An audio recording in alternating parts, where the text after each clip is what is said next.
All right, welcome back to Subto Investor. My name is Hans, and in this episode, I'll be showing you how I fill out the purchase price section on a Subto purchase contract. Now, I'll be using my very own Subto purchase contract, which I've used for years and have tweaked and added to and enhanced over time. And in my personal opinion, it's a pretty awesome contract. So if you would like to get a free copy of this purchase contract that you could use for subject to and seller financing transactions, then stick around to the end of the video to find out just how you can do that. Stay tuned.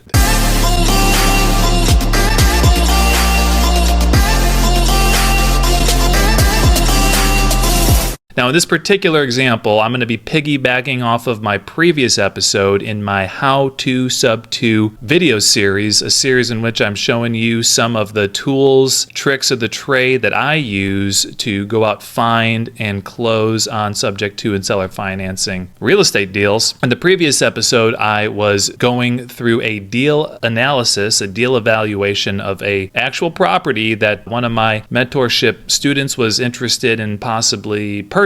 And so I showed you how I would analyze the deal using that deal evaluator. And in this episode, I want to take that same deal, the same numbers, and simply show you how I would fill out the purchase price section. I won't be going through the entire contract, but the purchase price section is a very crucial element to this contract that I use, and it can be a little complicated to understand at first glance. It's actually very simple. So let's pull up the contract and I'll show you just exactly how to fill it out. All right, so just a quick refresher on the numbers. Here's the deal evaluator, and the fair market value was $300,000. However, the loan balances total were just $276,000, and the projected cash required to close the deal, that's cash to the seller, to the real estate agent for the private money lending costs and the closing costs, were projected to be $25,000, at least in this analysis. And then the loan terms on the Subto loan, we had a 5.5% interest rate. The note was originated July 18th of 2022, and it was a 30-year amortization. The rest of the details aren't very important, but this is just a brief summary of the numbers. So how do we fill out this purchase price section? How do we determine the purchase price on a Subto deal? We know we got the loan that we're taking over subject to, but what exactly is the purchase price? Is that the purchase price, or is the purchase price just the cash that we're bringing to the seller at closing? If we're bringing the seller cash at closing, is it both of those combined? What exactly is the purchase price? Well, the way that this purchase agreement is laid out is that we have A, B, C, and D different line items that we can fill out. So let's just take each one at a time. The first here is the earnest money. So if you are bringing earnest money, I usually try and give as little as possible. $100 might be on a good day of refundable earnest money. So I'll put $100 right here for refundable earnest money. And then on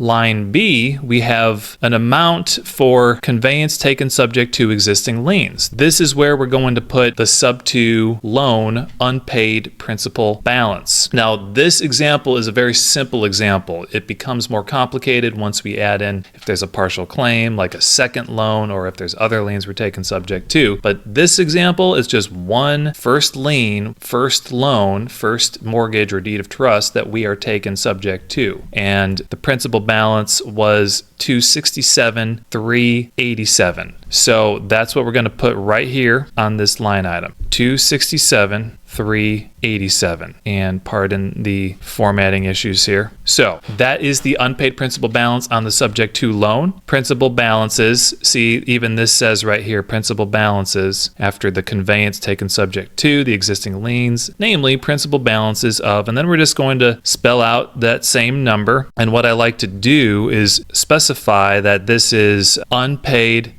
principal balance. I like to include the loan number off of the mortgage statement. Usually that's where I get it from. Loan number 1, 2, 3, 4, 5, 6, 7, 8, 9. And then I will also include the current servicer or note holder of the mortgage with Bank of America. So that way it's, very clearly laid out. There's nothing being hidden or obfuscated. This is the unpaid principal balance. Here's the loan number. Here's the current lender or the servicer of that note that we're taking subject to. So we have those two numbers. And then down on line C, this is where if you were going to have the seller finance any money over a period of time and do any kind of seller carryback financing, then you could include that on line C. So for example, if they were going to get paid $10,000 with a no interest, no principal payment balloon in 5 years, right? So at month 60, $10,000 to seller, balloon payment, then you would put that in right there on line C and add that up. But for this particular deal, the seller was not going to carry any financing, so we would just put this as not applicable and move on. And then the line D, we would put any cash that we are paying the seller directly, well, usually through the title company, but we are paying the seller at closing. So if in this case, I believe the seller wanted, I think it was $10,000. So here I would put $10,000 cash certified or cashier's check on closing and delivery of deed. Now there's in parentheses here a little caveat that you can read. Basically, $10,000 to seller at close. So what is the purchase price at the top? Right up here. What's the purchase price on this purchase agreement? It's going to be the addition of all of these numbers in the A, B, C, and D column. So if we get out our calculator, we will add these numbers together. $100 earnest money, $267,386 plus $10,000, and that brings us to a total purchase price of $277,487. There we go. That is the purchase price of this particular deal. And should this deal go under contract and close, then on the HUD, on the settlement statement, that would be the sales price or the purchase price reflected on the settlement statement. So I hope that helps you understand. You don't have to use this exact sales contract, this exact purchase contract, but it is helpful to lay out in a clear fashion so that all parties are on the same page, just exactly how we're getting to that purchase price and what the breakdown is exactly. Now, one little pro tip here is that if you are bringing cash to the seller, well, then you could actually use line C, especially if they're still living in the property and you have a hunch that maybe they might not be the most punctual with moving out of the property and vacating and cleaning and taking all their personal possessions out. Well, then you can actually have them carry a small amount to be paid to them after closing, contingent on them having removed all personal possessions and cleaned and swept the property. So if you wanted to take maybe, what would it cost you to haul out and to clean the property? Let's just call it $2,000 or maybe $3,000, depending on if they have a lot of stuff. We might just put $3,000 right here and bring this to $7,000. And then we would just write the terms in right here, So to be paid within 12 days of closing,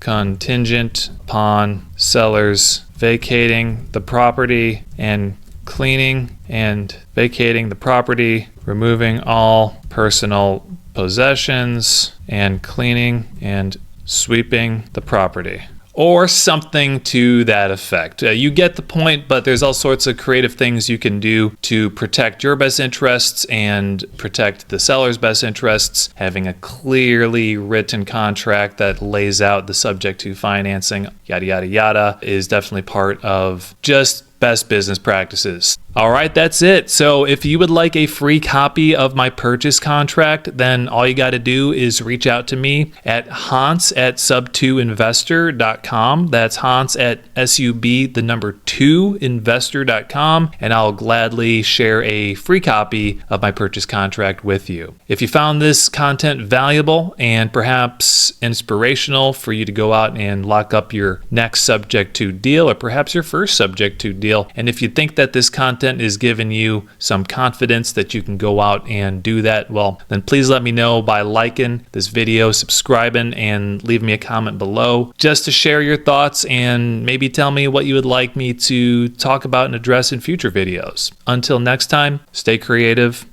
Peace.